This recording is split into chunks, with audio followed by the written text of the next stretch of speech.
Oh, there you go. Cool. So, speed debates. Let's cover the rules first before we get hot and heavy into this. Rules are fairly simple. Each person is given, well, let me back up a bit. I will present a topic. I will tell you which side is affirmative, which side is negative. Each person on the team will get 60 seconds each to expostulate why they are affirmative or negative on that topic. After you turn on your mic. Anyway. There we go. Each team member gets a turn. At the end of every team member going, the team gets to elect one person to do a 1-minute rebuttal. And then we will have an audience clap vote, much like we did for the TrustWave iPad. He said buttle. He said, yes, I did. That's it. It's just that simple. It's debating meets speed dating for you guys tonight. So, first topic in our high-tech 3x5 cards that do not need rebooting. So, hot topic in security is vulnerability disclosure, right? You find vulns, what do? Are you dropping an O-day, or are you doing it the right way, right? How are you handling that? So, disclosing, the topic is disclosing a security vulnerability responsibly is better for the general public than full disclosure. And in this case, we have the right side, I should wear a watch, the right side being affirmative and the left side being negative.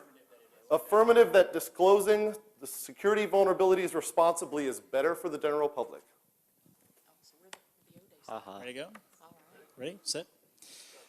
So I actually do believe that it is better for the ecosystem because it gives us all a chance to see what the vulnerabilities are. It gives us a chance to patch them.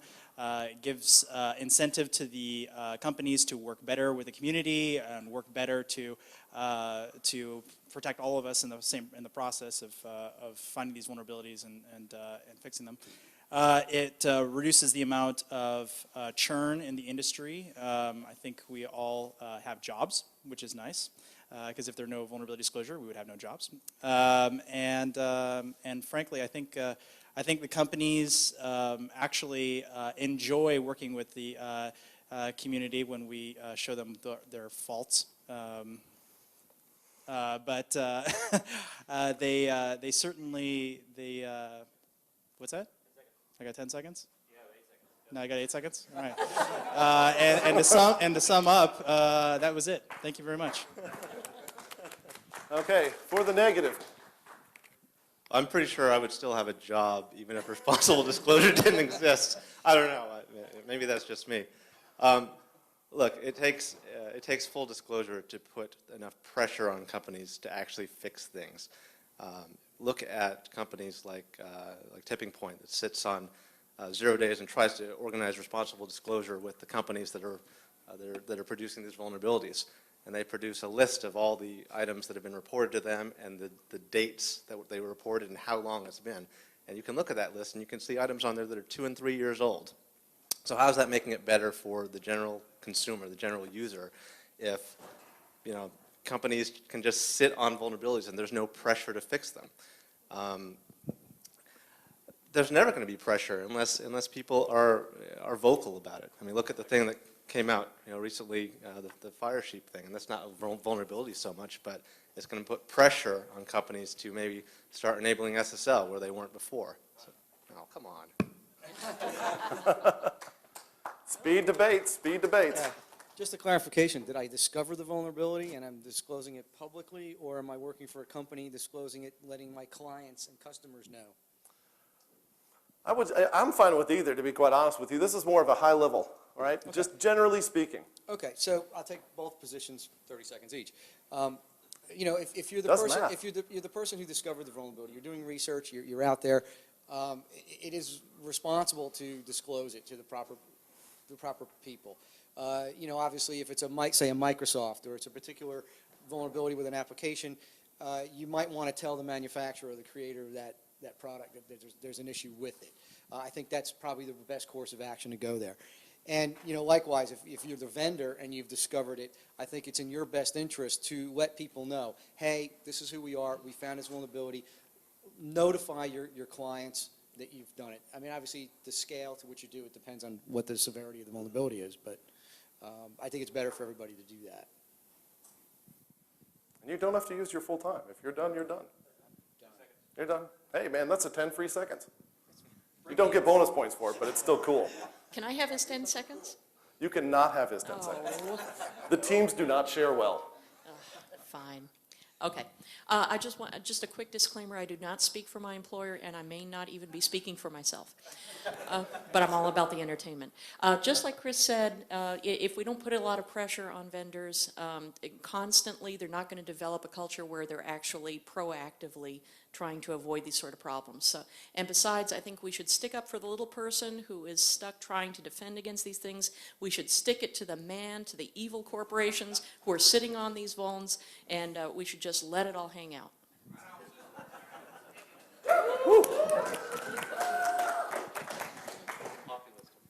Sammy, please. All right, well, full disclosure is fun.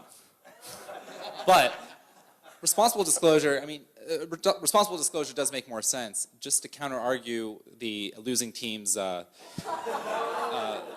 statement, you know, you can still put pressure on companies with responsible disclosure, you know, responsible, irresponsible. What you can do is you can say, all right, you have 30 days to release a patch if that seems reasonable.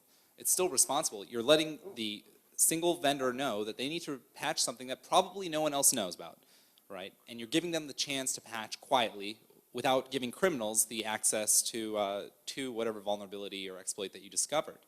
Now, you know, if you're just to do full disclosure, criminals would use that until it took would use that for financial or whatever gain they wanted. And responsible disclosure, at least you're preventing the potential criminals from using this. So I think it's obvious. Okay, so a couple of points on irresponsible disclosure. I think, first of all, it's important because it applies that direct pressure to the vendors that will also allow the customers and the security analysts and everybody within that community to measure the response time and the level of commitment that that particular vendor has to resolving those security vulnerabilities. Second, it allows... Dude, sorry, keep going. It allows an entire secondary community to exist for buying and selling vulnerabilities. Who doesn't love that, right? So that entire ecosystem wouldn't even exist if we were using responsible disclosure. So I think that in itself makes a huge argument. There's a lot of people getting paid. All right. Who wants to take the 1 minute rebuttal?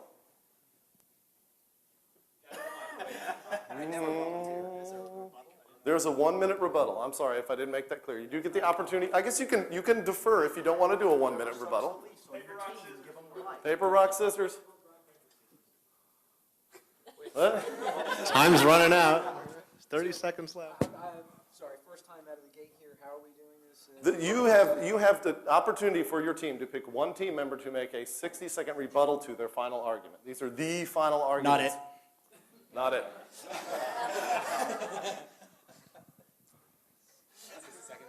60 seconds. Okay, so the rebuttal is, you just said that there are these ecosystems, you know, you're making people money, okay, you're making criminals money. So, sure, that's entirely irresponsible. That's irresponsible disclosure. No, it's not. Part of the economy would actually give tax dollars to people. You know, would fix our roads and whatever. So there are no tax dollars involved.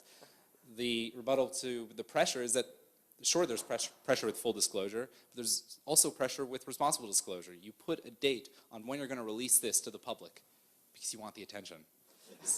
So you're going to release it no matter what, right? At least give them the chance to protect everybody else that's out there. And that's our rebuttal. All right. Who's going to take the rebuttal on the... It'll probably be abridged, but the one point I think is that, you know, proponents of responsible disclosure say that they're protecting people because, you know, you're not publicizing an exploit or a vulnerability that people can then use to, you know, to take over systems. There's this assumption that because I have a 0 day, that like somehow 1,000 other people in the world don't have the same 0 day. Even if I've got a 30-day timeline or a 60-day timeline, that's that much more time that those people may already be using. You're lulling yourself into this false sense of security where like you think that only the reporter of the vulnerability knows the information, and that's completely false. That's absolutely ridiculous, and it's been shown time and time again. So that's all I got to say. All right, audience. Disclosing security vulnerabilities responsibly is better for the general public than for full disclosure. For those, clap, vote, please, for the affirmative. Clap, vote for the negative. Our scientific voting system says affirmative. Nicely done, nicely done. Thank you, everyone who voted twice. Yes. By the way, I've completely failed as an announcer. I should have announced these people, although they've already spoken today. Robert Hansen, who put the R in R snake. That's right. Pete Perfetti. I put the I in impact. There you go. And Samy, who is my friend. Hero. Well, he's my friend too. Is Chris Ang of Veracode? Wendy Nather, our one and only analyst on the panel. And Brad Causey, who never saw a gun he didn't like or want to fire. Excellent. Now that we have the introductions over, next topic. So one of the hot topics in application security and security in general is training, right? Training, does it work, does it not work? For this topic, you will be the affirmative, you will be the negative. We're getting there, Let me read the topic. Slow down. I know it's a speed debate, but we can pace ourselves. Breathe in, breathe out. Okay. Training and education is the single most important part of any security program. Let's start with Wendy, please. We're sliding down the mic. So they are affirmative, and you are negative. Affirmative. One more time for the home audience. You were you were negative that training is the single most important part of any security program. You were positive that it is the most important part of any security program. Okay, correctly applied, yes, with certain instruments and bribes and threats and intimidation. Yes, training can be and is the most important part of application security because after all, code doesn't kill people, people kill code. So we have to start with changing the culture. Everybody knows this, so yes, this is the most important. Excellent. Pete, you're up. Okay.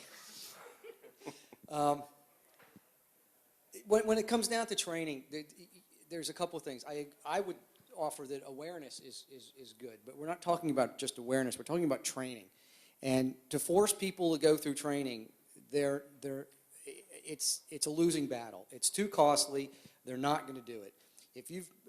There's plenty of studies out there that will tell you people go out and they do the training. You get someone in the chair who wants to be there. They're going to retain this stuff, 90% of it 3 months later, 4 months later. You get somebody who doesn't want to be there, a week later it's all gone.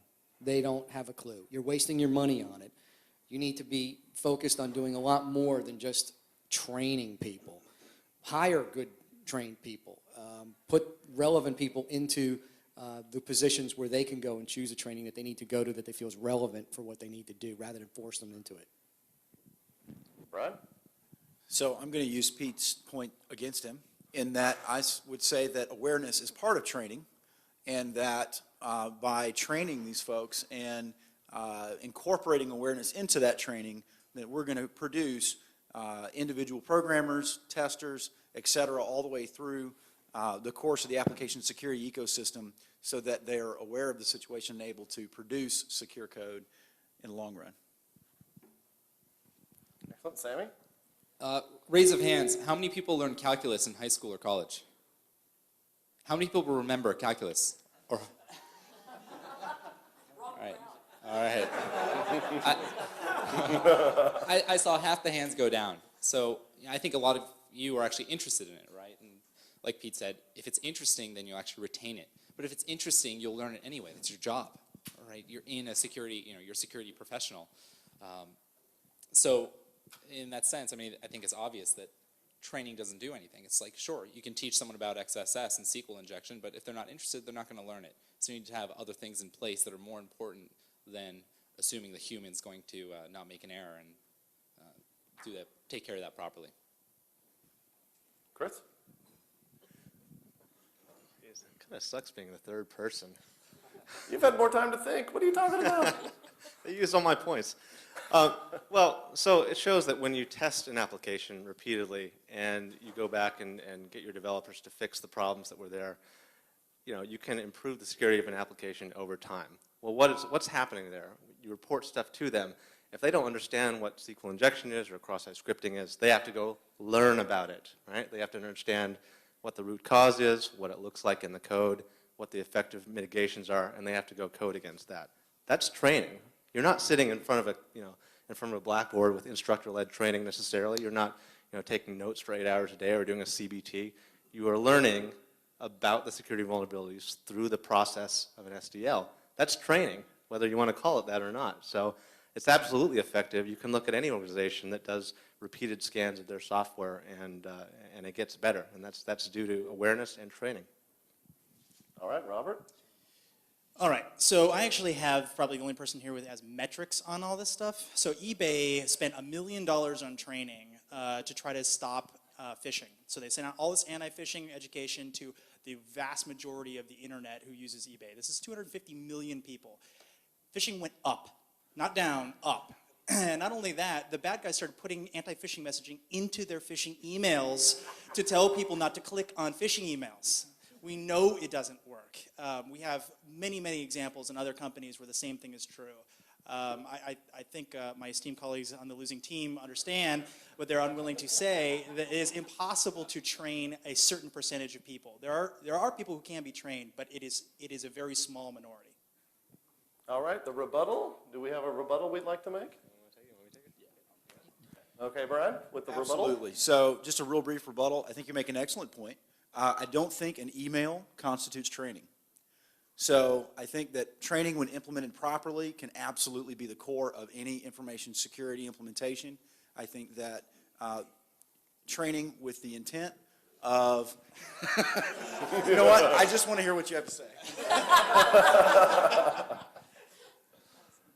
So, does phishing constitute training? Because that's what the bad guys do. They phish people. And guess who gets phished again and again? And they keep putting their passwords in. Even though they know they've been compromised, they know what's going to happen.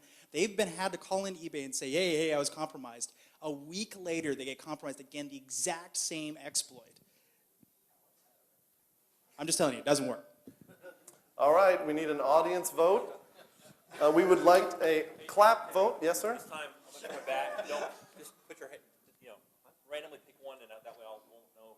Oh, okay. Don't be biased. Okay, no non-biased voting. So look that way, please. I got to get a camera shot. Oh, wait, sorry.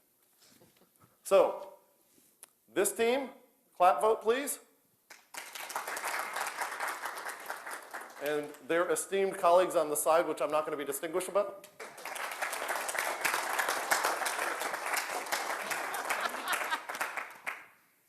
Second one. Oh, 2 in a row. We're buying a lot of drinks. All right. Much better. I walked away from my beer. That was just not thinking. All right. There's been a multitudinous debates about the value of manual testing, sliding down your mic a bit, versus automated testing. And in this case, well, I'll wait and tell you the affirmative negative after I read the topic so you can keep it in your heads. That's probably smart. Hiring a penetration tester once a year is better than procuring an ad hoc vulnerability assessment tool. And in this case, we have the affirmative on this side and the negative on this side.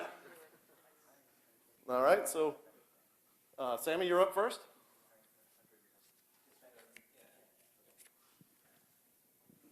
I think it's obvious that hiring a penetration tester once a year is better than just employing automated solutions. For example, virtually every website that you'd use that would actually need a penetration tester or a security scanner would have, let's say, a registration system. who knows how that registration system is built, whether it uses tokens, whether it's flash-based. There's so many different unique variables that could be involved there, where you'll find a lot of scanners won't even be able to register, right? Where you take someone who just runs some scanner, it doesn't even register. It doesn't look at 99% of the site. It does a quick scan of whatever's in the public domain, essentially, without any sort of credentials, and you've just lost 99% of that scanning ability. So just in that one simple example, and that's a very basic example, there are other parts of the site where you just need someone who understands what the website is doing to actually test properly and say, all right, well, what other types of vulnerabilities are there here that normal scanners wouldn't look for, like, I don't know, issues with the PRNG. All right, Brad? So 2 points to that. Point number one is, if I were to hire an external penetration tester, I have no idea what their skill set is, no way to evaluate what their past performance is. And so I have no way to prove or disprove their level of skill beyond that of which my folks can use to configure the tools. In addition to that, if I configure the tools that are used to scan my network, guess what the external penetration tester is going to use? Tools. So if I buy the tools, my folks use it, they have the internal knowledge of my network in order to configure that. In addition to that, they know where to take the information that they find.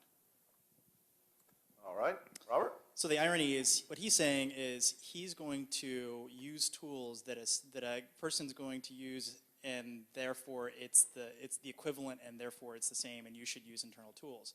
The problem is a good pen tester doesn't just use tools. If they are a good pen tester, they will use a lot of things other than just your standard off-the-shelf commercial tools. We did an assessment for a bank, for instance. Actually, it's a bank of banks, so it's this ASP model thing. This thing has been pen tested hundreds and hundreds of times by tons of commercial scanners and pen testing teams, sure. And when you got past the login page, once you have logged in, there was an exploit. It was one page in. So yes, it does take a good pen testing team, but it also takes someone good to put your scanner to work and actually work. Just because you've got one doesn't mean that your people are good enough to configure it in a way that's actually going to find the vulnerabilities. So yes, hire a pen tester, at least once a year. All right, Chris? Who's familiar with security is only as good as your weakest link? Yeah? Okay. Who's ever, for pen testers out there, who's ever tested a site that only had one cross-site scripting error? Only one? Nobody. You weren't looking hard enough. Okay. The benefit of automation, clearly, is coverage. Your manual pen tester, yes, they can find these things. They can find cross-site scripting, SQL injection. They're not going to find all of them. They'll find some of them. They'll find some of them, and you'll patch them, and then there'll be 100 more that they didn't find. An automated tool, and I'm talking more about static and dynamic testing here, is going to find all of them, or at least closer to all of them than the pen tester is going to. So who cares if the manual penetration tester can find the really complicated logic flaw that's like 5 layers deep, when somebody who wants to attack the application can just find one of 100 different cross-site scriptings to attack. Weakest link. All right, Pete? Okay. Owning a scanner no more means you're safe than owning a guitar means you're a musician.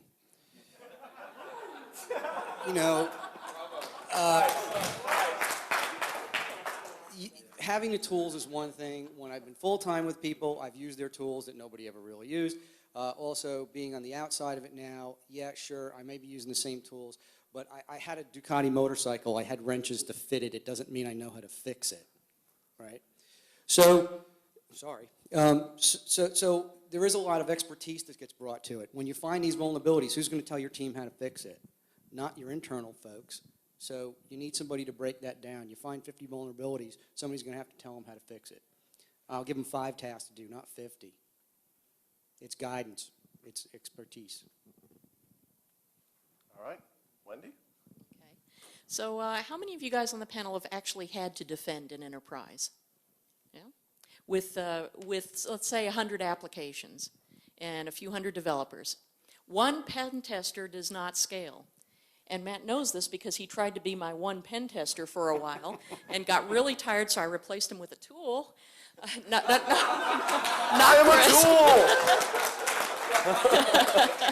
Better get pity votes for that. Yeah, that's it. I'm helping you out here. going to say his, but no. Let's just move on. And also, a tool can use a scanner can play the double duty of serving as education for the developers directly, as I think somebody made a point earlier. So a scanner is a lot more valuable for scale. All right, we have a rebuttal opportunity. So the irony is they're talking a lot about how scalable a scanner is, but manual pen testers use scanners. So when they're talking about what they can cover, well, that's what a manual pen tester does when he's doing the automated portion of his scan. Meanwhile, while that's off doing all the churning and stuff, he's actually breaking in and doing the bad stuff and finding the real vulnerabilities, like all this complicated stuff that Chris is talking about, like logging in. It's crazy, I know. With that little capture there, I know the computer can't figure it out, but I'm pretty good at reading. All right, we've proven at least that Robert can read. Absolutely. And while Robert can read once a year, my scanner can scan my enterprise every time it changes throughout every day of an entire calendar year. That's not the point. Excellent. Our unbiased scientific voting system, otherwise known as David. So, clap vote for this side.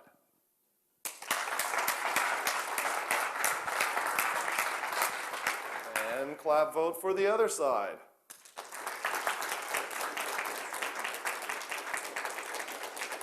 First one. Oh. They're buying. All your tickets are belonging to us.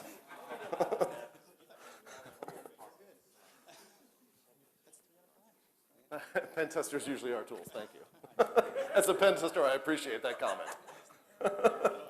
I am a tool. I are a tool. I'm a tool of speed debating right now, and I don't scale. All right. So, one of the other hot topics in application security and security in general is compliance, right? Compliance. We all love PCI, HIPAA, SOX, et cetera, right? So, the topic is forced compliance, e.g. PCI, HIPAA, SOX, what have you, leads to more secure companies. That is the topic. For the affirmative, we have this side. And boy, my kids rolled dice, and apparently they don't like you. And for the negative, we have this side. My apologies for my kids' dice roll. Ooh, 3 drink tickets to the winning team of this debate. I will repeat the exact statement.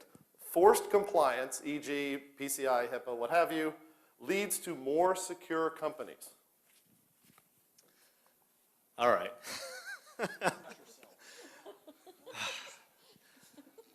Think about all the companies out there that are today subject to PCI because of the amount of business that they do, that were never subject to any sort of security requirements in the past.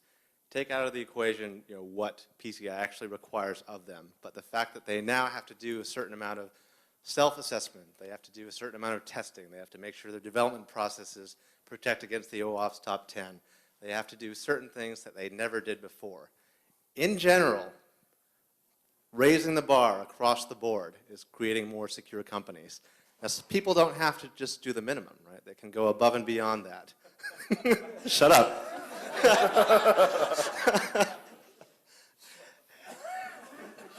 No, you. This is making people implement security practices that they never did before. How is that not more secure than they were before?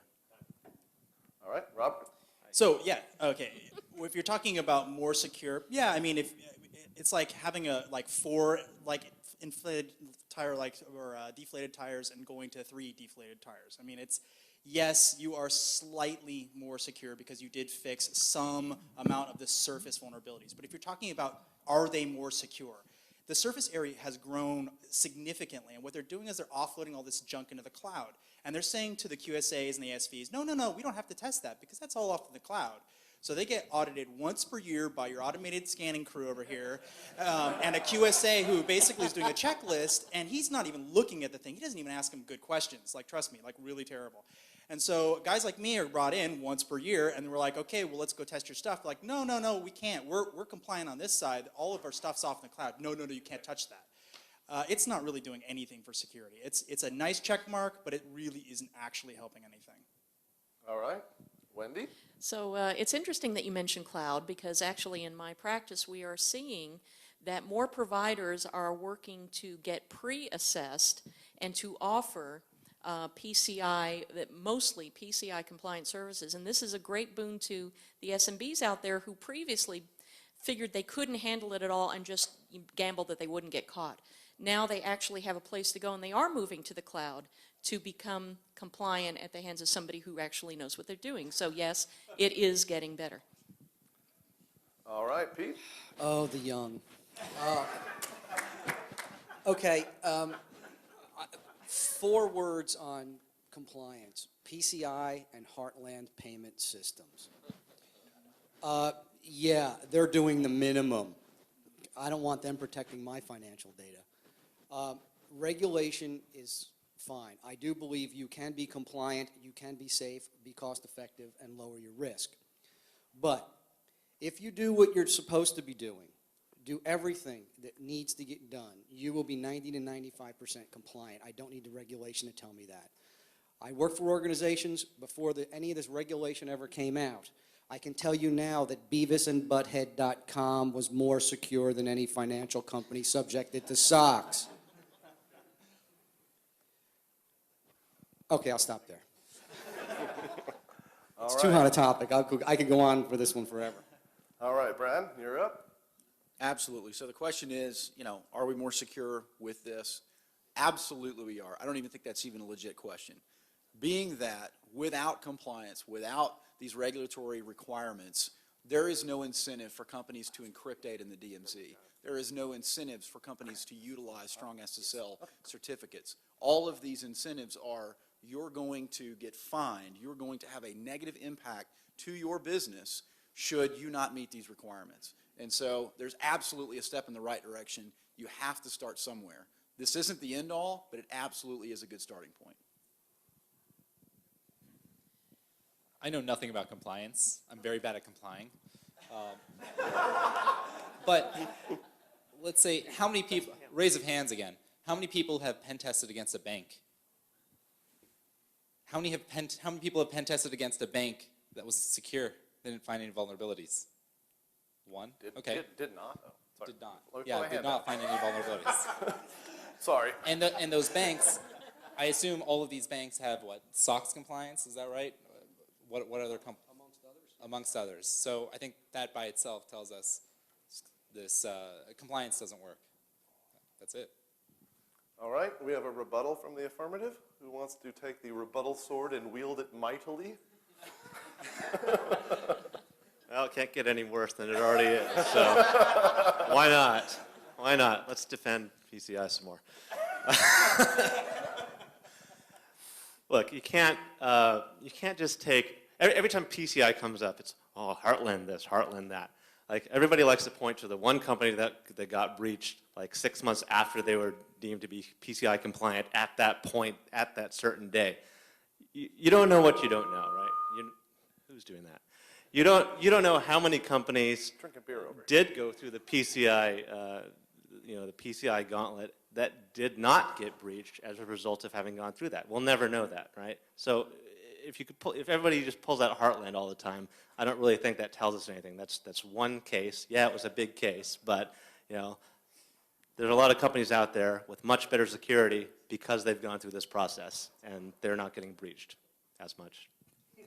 All right, a rebuttal for the negative? Okay, I can't talk about the clients that I've done. That's why I use Heartland Payment Systems, because you all know it and you're familiar with it. When I have worked for organizations that were not publicly held, that were not subject to financial regulation, the place was safer because I had to worry about being secure, lowering business risk, and not having to be compliant. I'm not saying that the two are incompatible, but I think it's false to state that compliance is driving people to do it. All it's doing is making some of us a living by having to go round and round in circles in every place we met, every place we go, with everyone we meet. We have this discussion time and time again. The fact of the matter is, it's far more than just compliance with regulation. I think what was all the banking regulation caused the current economic crisis? The government should lay off and just let people be secure, because if your business fails, you're out of business. Let them go. All right, we need our scientific voting instrument, please. Woo.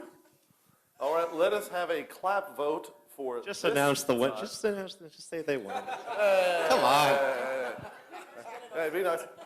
No bias. No bias. No bias. No bias. Who would like to clap very loudly for this side who hasn't yet gotten a win?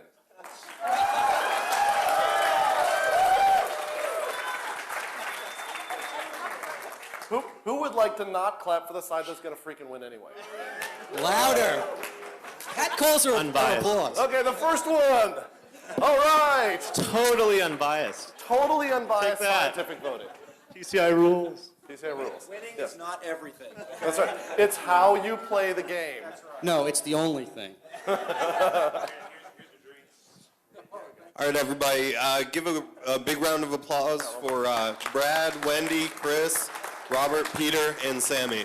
Well, and I would like to interject very quickly that we should thank these panelists who agreed to be on a speed debate panel having no freaking clue what it was going to be about. So let's give them a round of applause for being brave enough to get up here and put on a good show.